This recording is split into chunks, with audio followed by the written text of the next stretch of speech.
Bonjour à tout le monde. Donc j'ai la charge de faire cette conférence introductive, donc qui ne sera qu'introductive, en plus une demi-heure, sur ce sujet dont nous avons à parler aujourd'hui. Et je le ferai en deux grandes parties. Les stéréotypes, pourquoi faudrait-il les déconstruire? Pourquoi finalement? Première partie. Et deuxième partie, pourquoi c'est pas gagné, comme on dit maintenant, c'est-à-dire pourquoi c'est difficile, et qu'il ne suffit pas de faire des journées et de claquer des doigts pour que ces stéréotypes disparaissent. Ils obéissent à des logiques, et c'est pas si facile. Alors, premier point sur les stéréotypes, je ne suis pas spécialiste, je suis moins spécialiste sur cette question que tous les psychologues sociaux qui existent, y compris à l'UB. Vous aurez tout à l'heure une autre conférence sur cette notion capitale de menace des stéréotypes. Mais enfin, il faut bien définir ce dont on parle. C'est une règle de base à l'université. Donc, je commencerai par quelques mots sur ce que c'est ce que représente cette notion de stéréotype.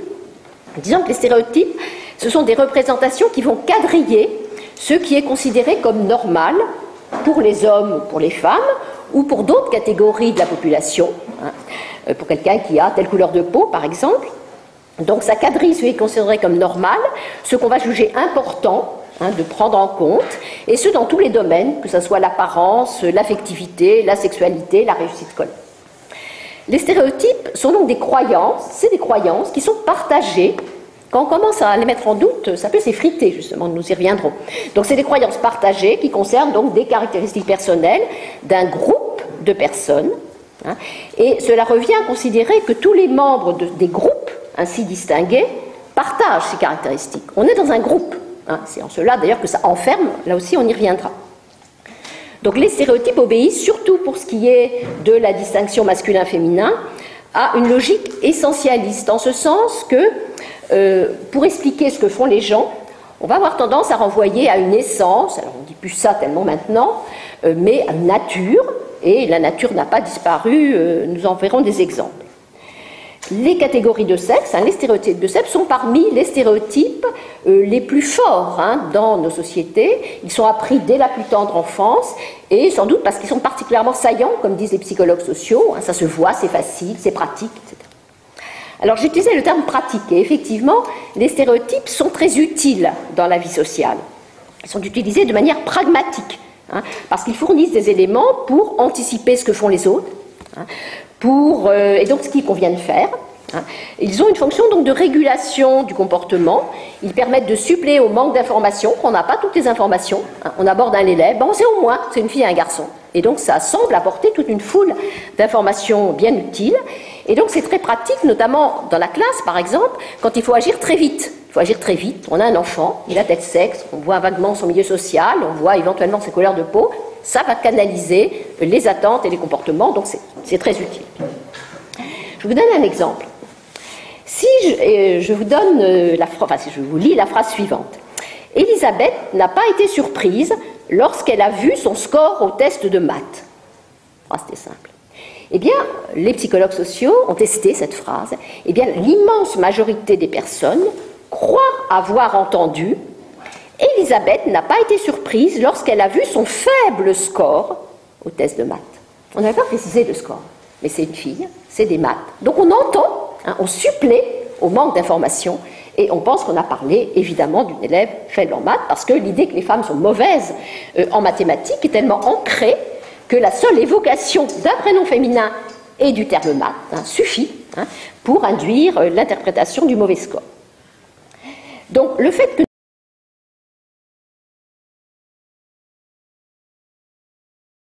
ils ont un double visage. D'un côté, ils sont structurants pour la pensée, mais en même temps, ils sont rigides. Et ils peuvent conduire à des généralisations excessives, des généralisations qui amènent à commettre des erreurs de jugement. Donc, ils figent les représentations de l'autre et enferment cet autre dans ce paquet de représentations. Alors, ça, c'est la notion. Quels sont-ils, ces stéréotypes aujourd'hui? Les stéréotypes du masculin et du féminin, ils expriment l'interdépendance des deux sexes. C'est toujours relatif. Il n'y a pas de masculin sans féminin. Donc, ils invitent à considérer les qualités masculines et féminines comme complémentaires. Les hommes vont être caractérisés par des traits qu'on appellera agentiques, hein, compétence, rationalité, indépendance, initiative, etc. Et les femmes par des traits dominés par l'altruisme, hein, la bienveillance, l'expressivité, la sociabilité. Et ces stéréotypes vont constituer des outils de légitimation de cette supposée complémentarité. Alors, ces stéréotypes existent, si jamais vous en doutiez. Hein. Plusieurs études récentes attestent de leur vivacité chez les adultes. On décrit, quand on demande aux adultes de décrire les hommes vont être décrits comme confiants, sûrs d'eux, courageux, rationnels, ambitieux, mais aussi agressifs, égoïstes, autoritaires, etc. Tandis que les femmes vont être décrites comme douces, affectueuses, intuitives, sentimentales, mais aussi dociles, émotives, vulnérables, etc. Si vous en doutez, vous regardez par Internet hein, la dernière enquête de Mediaprism, hein, réalisée en novembre 2012, auprès de 3000 adultes, hein, donc c'est tout à fait fiable. Une grande majorité des adultes, environ les 2/3, pensent qu'il existe des caractéristiques spécifiques aux filles, et d'autres spécifiques aux garçons, et un pourcentage également élevé reconnaissent qu'ils véhiculent malgré eux ces stéréotypes, bien qu'il y ait un chiffre encore plus élevé qui disent « mais les autres le font encore plus que moi ». Enfin, tout le monde reconnaît en véhicule. Alors, quel est le contenu de ces stéréotypes?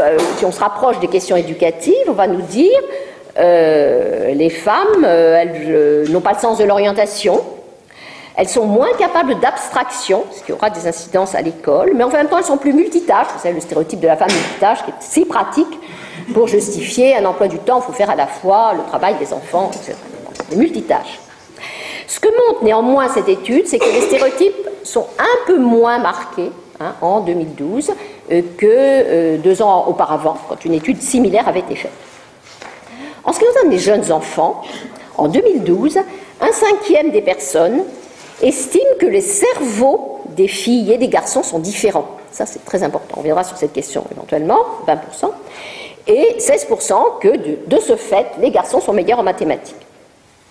Donc, pour expliquer ces différences, la moitié des gens nous disent c'est la biologie, c'est la nature. Donc, c'est l'essence. On retrouve l'essence et la nature, hein, donc c'est figé a priori. Hein. Mais néanmoins, une moitié, 46%, va dire mais c'est l'éducation. Hein. Donc, vous voyez, c'est une question de bouteille, à moitié vide ou à moitié pleine. Hein. On évoque aussi le rôle des médias, etc. Mais globalement, c'est 50-50, hein, la nature et l'éducation. Alors, ces stéréotypes sont très répandus dans la société. Une récente étude du CEREC a montré, par exemple, que les employeurs, quand ils recrutaient quelqu'un, vont mettre en avant les stéréotypes. Hein. Je vais prendre une femme parce que l'équipe, il y a des tensions dans l'équipe, donc ça va aider à desserrer les tensions. On les voit vraiment à l'œuvre hein, chez les employeurs. Ils existent évidemment chez les parents. De nombreuses études, on en a faites à l'IREDU, montrent qu'ils cherchent à développer des qualités différentes, hein, selon que l'enfant est un garçon ou une fille. Enfin, et vous le savez, les enseignants eux-mêmes hein, ne sont pas exempts de ces stéréotypes, hein, et cela va transparaître dans leur pratique. Alors, il y a eu beaucoup de travaux hein, sur la manière dont les stéréotypes des enseignants diffusent hein, à travers leur pratique, et beaucoup d'entre eux sont assez connus, je le rappellerai néanmoins rapidement, mais il y a beaucoup de textes de synthèse là-dessus, hein, il y en a notamment à la bibliothèque de l'IREDU, vous trouverez tout ça sans aucun problème. Ça se voit dès la maternelle. Ça se voit dès la maternelle, où on a observé, alors je dis bien observé, parce que si vous demandez aux enseignants est-ce qu'ils font des différences entre les garçons et les filles, ils vont dire non. Hein. L'égalité, ça fait partie des normes professionnelles d'une certaine manière, hein, mais les parents aussi d'ailleurs diraient non. Hein. Il faut donc observer sur le terrain, c'est pour ça qu'il n'y a pas tant d'études que ça quand même, parce que c'est pas facile d'entrer dans les classes pour observer les enseignants. Donc dès la maternelle, on voit que les enseignants ou les enseignantes vont recourir très fréquemment à l'opposition filles-garçons. C'est une façon de gérer la classe. Ah ben les filles, vous faites ça, les garçons, pendant ce temps, vous faites ça.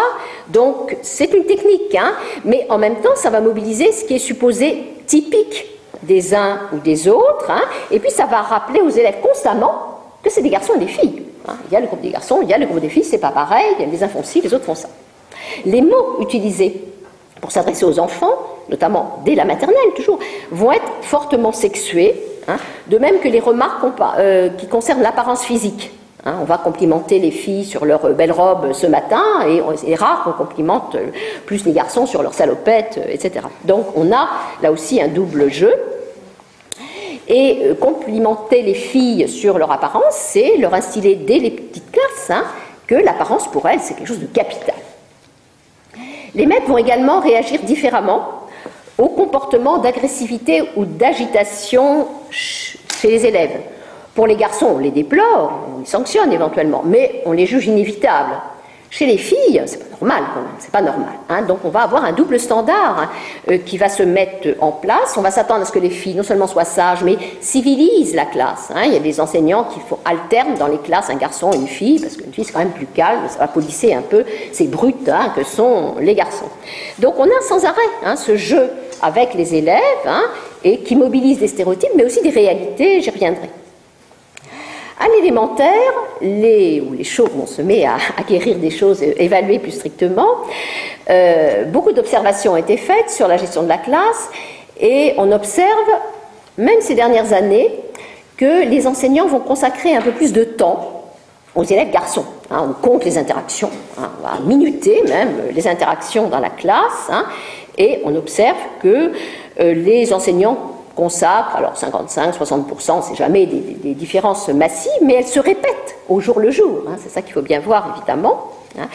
Et cette différence, donc, va recouvrir à la fois le fait qu'on interroge plus les garçons, on leur parle plus souvent, mais aussi qu'on passe plus de temps à réagir à leurs interventions et à attendre leurs réponses.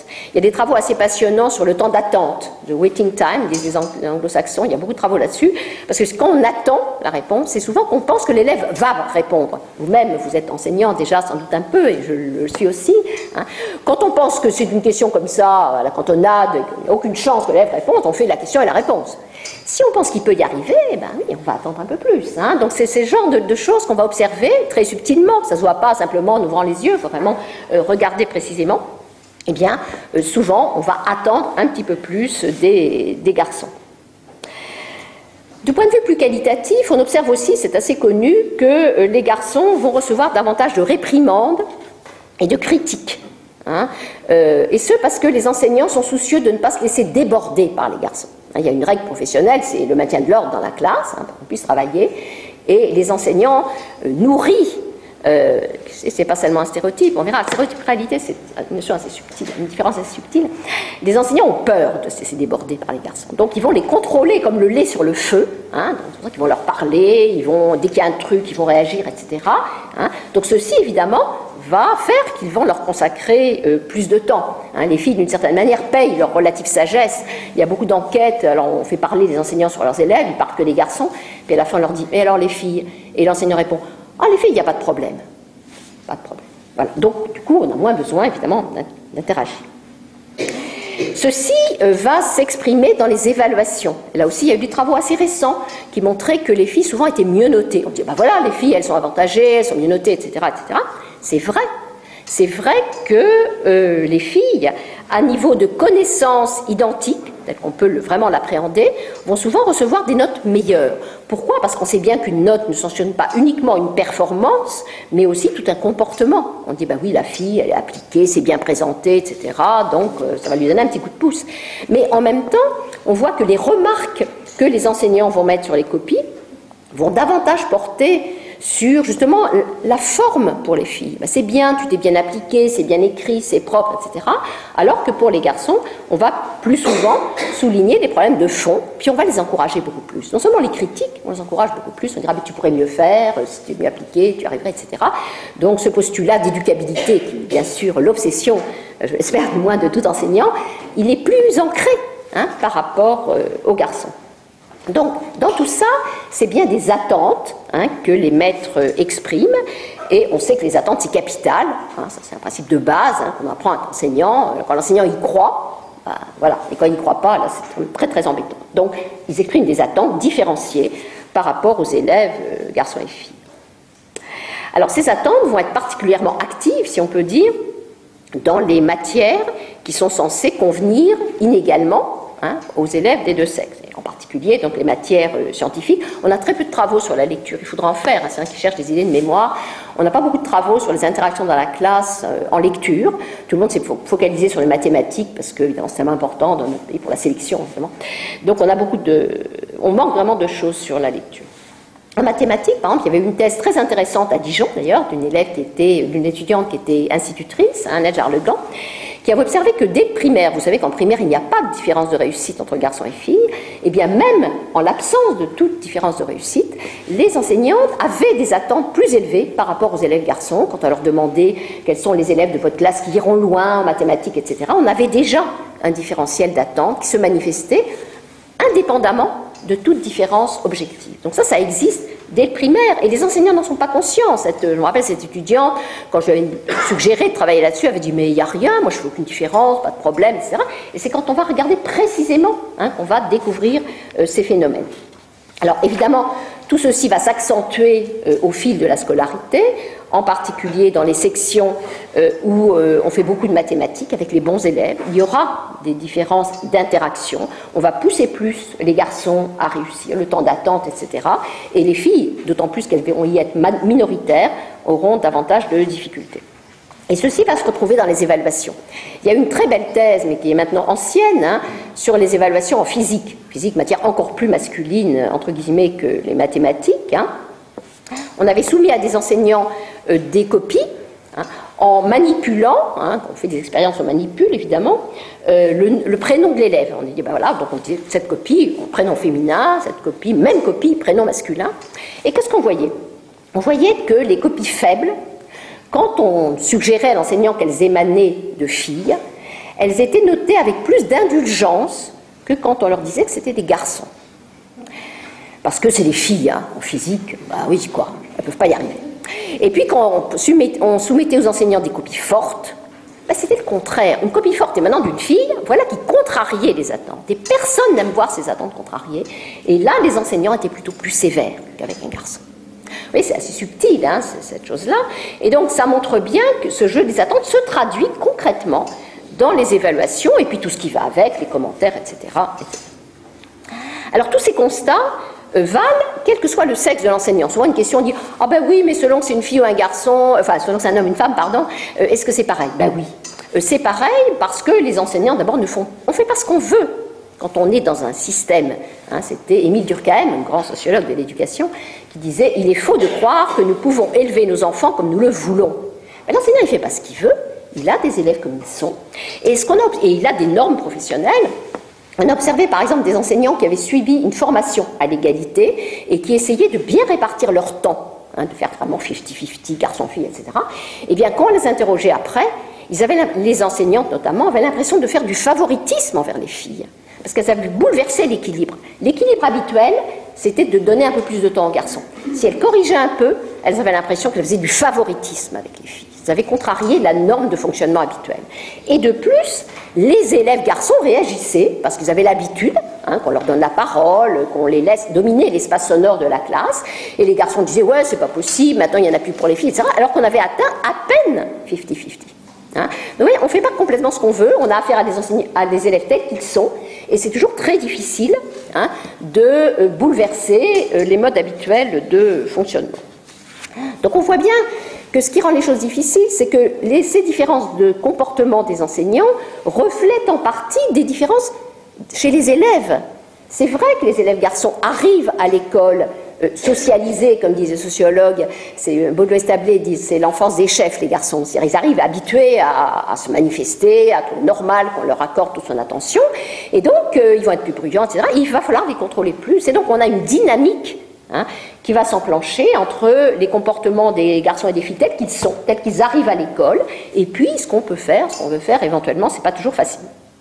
Pourtant, même si c'est pas toujours facile, il faut déconstruire les stéréotypes parce qu'ils ne sont pas inoffensifs. Ça, c'est un point important parce qu'on a vu dans les manifestations qu'il y a eu l'an dernier certains slogans comme « touche pas à mon stéréotype ». Comme si un stéréotype, c'était comme les goûts et les couleurs, voilà, il y en a qui préfèrent comme ci, comme ça, etc. Non, c'est vraiment délétère, les stéréotypes. Pourquoi? Eh bien, parce que les stéréotypes vont enfermer les personnes dans une représentation particulière, limitée d'elle-même, et quand cette représentation est nocive, est négative, ça va être particulièrement difficile à vivre, ça va entretenir un auto-dénigrement, une baisse de motivation, un découragement, un manque de confiance en soi, qui va peser sur les performances. Vous aurez tout à l'heure, donc je ne vais pas trop insister là-dessus, un exposé sur ce qu'on appelle la menace du stéréotype, avec Rodolphe Perchot. C'est une notion très très importante qui nous dit, quand on pense que vu ce qu'on est, vu le groupe auquel on appartient, par exemple, parce qu'on est une fille, on ne peut pas réussir dans tel ou tel domaine, eh bien ça va vous paralyser d'une certaine manière. C'est une observation qu'on fait couramment dans la vie, enfin dans la vie courante, si vous avez votre pneu de voiture qui est crevé, vous commencez à vous y mettre et un automobiliste aimable s'arrête, vous n'allez pas oser poursuivre devant lui, parce que vous savez qu'étant une femme, vous avez peu de chance, il va vous trouver que bah oui, les femmes ne savent pas, etc. Donc ça finit par vous paralyser. La menace du stéréotype, c'est quelque chose qui vous handicape, parce que vous avez tout ce poids, justement, qui vous dit « mais non, tu peux pas, tu peux pas, tu peux pas ». Donc les stéréotypes sont nocifs, notamment à cause de ça. Ils vous enferment, ils vous paralysent pour certaines choses. C'est la même chose pour les garçons. Un garçon à qui on demande en cours de français d'exprimer des sentiments par rapport à une poésie, vous imaginez devant les autres garçons, ça va être terrible. Donc les stéréotypes limitent la réussite, la confiance en soi, et donc c'est une raison suffisante, nécessaire et suffisante pour les combattre. Pourtant c'est dur, deuxième point, pourtant c'est dur, c'est pas si facile, il ne suffit pas de faire de beaux discours sur la déconstruction, c'est comme quand on dit défaire le genre, déconstruire, moi des fois je me dis mais oui ok, mais, oui, bon mais comment on fait, c'est pas si facile, c'est des phénomènes sociaux durs qui vont être vraiment résistants. Une des raisons qui fait que c'est dur de les éradiquer, c'est justement la menace du stéréotype, c'est que les élèves finissent par se conformer au stéréotype. Puisque je suis vie, je ne peux pas faire ça, ça me limite, donc effectivement je réussis un peu moins bien, et donc après on va dire, ah ben oui, les filles réussissent moins bien. Donc vous voyez bien que c'est un côté auto-reproducteur qui est extrêmement pervers et difficile donc à contrer. Donc ça va être difficile pour des raisons variées, d'abord à cause de sa menace, côté auto-reproducteur, mais aussi d'autres facteurs qui sont plus discutables. Je vais donner ici, je vais mettre en avant des raisons qui, après tout, vous pouvez ne pas être d'accord, et j'espère qu'on aura le temps de débattre relativement sur ces questions. D'abord, il y a la mixité des classes. Les élèves sont dans des classes mixtes, ça me paraît évident, dans notre pays c'est un progrès univoque, et c'est vrai que c'est un progrès à plein d'égards, mais en même temps, dans ce contexte mixte, et notamment quand les jeunes sont des adolescents, les jeunes vont se positionner face aux autres, comme des garçons, comme des jeunes hommes et des jeunes filles. Ils vont se positionner, ils vont s'affirmer, quitte à durcir ces stéréotypes qui sont censés caractériser leur groupe. Donc la mixité va produire, va accentuer cette façon stéréotypée d'agir dans le groupe et de se présenter aux autres. Pour les filles, ces normes vont concerner en particulier l'apparence. Il faut bien présenter, il faut savoir se comporter avec les garçons, et en particulier dans les classes avec les garçons, il faut être plutôt pleine d'attention. Il y a beaucoup de travaux qui montrent que les filles maternent souvent un petit peu les garçons, il faut ménager leur susceptibilité, il ne faut pas avoir l'air trop meilleur qu'eux, parce que, etc. Donc il y a un ensemble de normes comme ça qui les enferment dans un certain rôle, et les garçons également vont contrôler les comportements des autres garçons. Il faut être un garçon, et dans certains milieux sociaux, bien réussir à l'école peut être dénoncé comme féminin. Obéir à la maîtresse, faire de la lecture, des textes de français, exprimer ce qu'on pense, tout ça. Non, ça peut être dénoncé comme féminin. Et donc, notamment dans certains milieux sociaux, les garçons peuvent avoir le sentiment qu'ils sont exposés à un dilemme, c'est apparaître viril ou être un bon élève. Et on pourra choisir d'apparaître viril et de ne pas être un bon élève. Et donc ça, c'est un problème, d'autant plus que, surtout à l'adolescence, être conformiste, ça rassure quand même un petit peu, quand on a à grandir, et donc ça va être vraiment ça va être piégeux, disons. Et d'ailleurs, certains travaux canadiens, on n'a pas l'équivalent en France, montrent que les élèves qui réussissent le mieux sont ceux qui ne sont pas trop conformes aux stéréotypes. Ça va être les garçons pas trop virils et les filles pas trop féminines. Comme si justement ces stéréotypes nuisaient à la réussite scolaire. Bon, globalement, on ne peut pas dire quand même que la mixité affecte très fortement les performances des élèves. Dans les pays, on peut comparer. En France, on n'a pas ce moyen. Par contre, ça affecte vraiment leurs attitudes, leurs représentations. Il y a des travaux anglo-saxons qui montrent, par exemple, que les jeunes des deux sexes ont des représentations plus conformistes, plus traditionnelles, des rôles masculins et féminins, quand ils sont dans des classes mixtes, par rapport à ce qui se passe dans les classes non mixtes. Donc ça, c'est une première piste qui peut amener à discuter, est-ce qu'on faut faire des groupes non mixtes par moment, etc. Mais je ne sais pas si on aura le temps de discuter tout ça. Une autre piste pour comprendre qu'il soit si difficile d'éradiquer les stéréotypes, c'est qu'on ne fonctionne pas dans un vide social et idéologique. Hein. Il y a un fond de carte idéologique global qui va peser sur ce qu'on peut faire, y compris dans la classe. Prenons l'exemple de l'orientation professionnelle. On a beaucoup discuté, on en parlera peut-être encore aujourd'hui, des phénomènes de ségrégation des filières et de ségrégation professionnelle. On pouvait penser qu'avec le développement de l'éducation, eh bien, plus les filles montent, elles montent maintenant très très haut dans le système éducatif, ces phénomènes de ségrégation allaient s'estomper. Or, si on regarde aux États-Unis, au Canada, qui sont des pays où les filles accèdent massivement à l'enseignement supérieur, on voit qu'il n'y a plus de ségrégation verticale. Il n'y a pas moins de filles au haut niveau. Par contre, il subsiste, et ça ne bouge pas, une ségrégation horizontale. Ils et elles ne sont pas dans les mêmes filières, et cette ségrégation horizontale est acceptée, voire défendue. C'est-à-dire qu'on s'est bagarré pour l'égalité des chances et il n'y a plus de différence de niveau. Par contre, qu'il y ait des différences dans les filières est parfaitement accepté au nom de la complémentarité qui ressort au coin du bois. Et donc, à cet égard, effectivement, comme c'était dit par M. le recteur, il n'y a pas une évolution spectaculaire, il y a peut-être même une régression, parce qu'il y a la remontée ou la montée d'un essentialisme qui dit, ben oui, après tout, c'est normal, on leur a donné les chances, ils ont le même niveau, donc on est tranquille, égalité des chances, on est un pays moderne et avancé, mais oui, quand même. Il subsiste des différences horizontales. Donc on voit que la ségrégation n'est pas un archaïsme résiduel qui pourrait s'estomper avec le temps et le progrès, etc. Ça peut devenir, et c'est devient en ce moment dans les pays les plus avancés en matière éducative, un trait des économies modernes, finalement, qui est compatible d'un point de vue idéologique avec l'égalité proclamée entre les hommes et les femmes, dès lors que celle-ci est définie comme complémentarité. Voilà. Et un autre point que je lis à celui-là, et qui est peut-être encore plus polémique que le premier, c'est qu'il me semble qu'il faut être assez méfiant et en tout cas prudent avec l'obsession de la parité. Parce que l'obsession de la parité était, vous le savez, une stratégie politique qui n'a pas été sans effet, et à certains égards, il faut s'en féliciter, mais à d'autres égards, elle conforte l'idée que c'est important qu'il y ait des hommes et des femmes. Ah bon? Et pourquoi? Et quand on demande aux gens pourquoi, eh bien, on va voir ressortir les stéréotypes habituels, parce que les femmes ont telle qualité, les hommes telle, et tout ça, fait un mélange harmonieux, etc. Il faut faire extrêmement attention avec cette notion. Donc, autant on peut la défendre au niveau éducatif, parce que les élèves doivent avoir le sentiment qu'aucune porte n'est fermée. Donc, il faut les pousser dans toutes les directions, très bien, et ça aura une valeur formative en tant que telle. Autant dans la vraie vie et dans la suite, et dans tous les domaines, il faut faire attention à ne pas justifier la parité par un essentialisme qui milite pour la complémentarité, etc. Et donc, je pense que globalement, il y a dans la société la volonté, alors c'est pas pour invoquer un démiurge tout-puissant, mais on éprouve le besoin incessant de reconstruire des différences. Il n'y a plus de différences là, on va en mettre ailleurs. On va les nourrir sans cesse, ces différences, parce que, pourquoi? Eh bien, parce qu'il faut définir de groupes, parce qu'on leur alloue des tâches différentes. Si les hommes et les femmes faisaient exactement la même chose, il n'y aurait pas besoin de dire les hommes sont comme ci, les hommes sont comme ça, on n'en aurait pas besoin.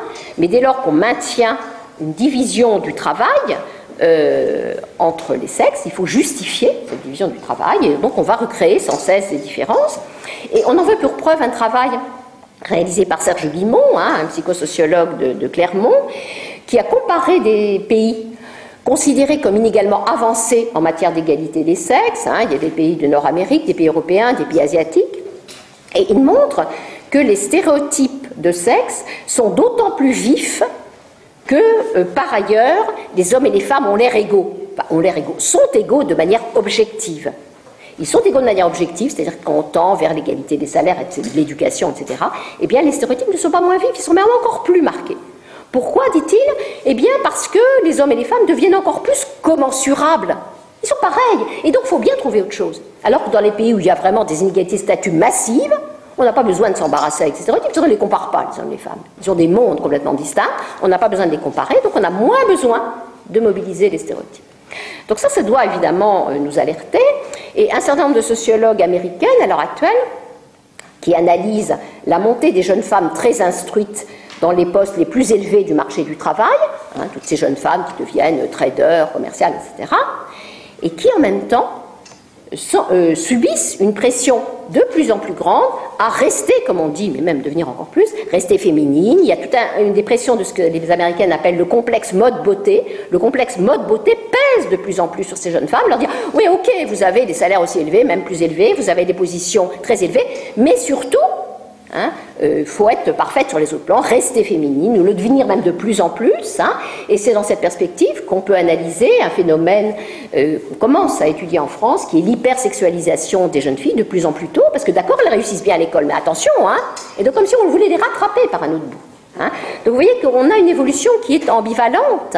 On peut avoir une montée d'une égalité justement verticale et qu'on essaie de rattraper par des phénomènes qui vont creuser les différences qu'on peut appeler horizontales, mais qu'on peut considérer comme des inégalités, évidemment.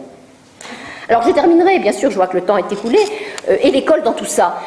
On voit bien que l'école, elle est insérée dans toute la société, et c'est pas elle seule qui peut transformer tout ça. Mais en même temps, l'objectif, il me semble qu'un des objectifs premiers de l'institution scolaire, c'est d'ouvrir les portes. Donc l'école doit ouvrir les portes, doit sensibiliser les élèves à ce carcan, à ce corset que font peser les stéréotypes sur l'épanouissement tout simplement des élèves. Donc les slogans du genre « orientez-vous toute direction », tout ça ont toujours leur actualité. C'est des slogans qui doivent avoir 30 ans, mais ils ont toujours leur actualité. Donc elle doit les conscientiser, comme on disait jadis, sur toutes ces barrières que vont dresser les stéréotypes dans leur vie, sans non plus faire preuve d'un utopisme excessif en disant voilà, ça y est, maintenant à l'école on va déconstruire. Je pense qu'on en est quand même loin, mais il faut le faire. Si on ne peut pas le faire, il faut fermer l'école, évidemment. Voilà.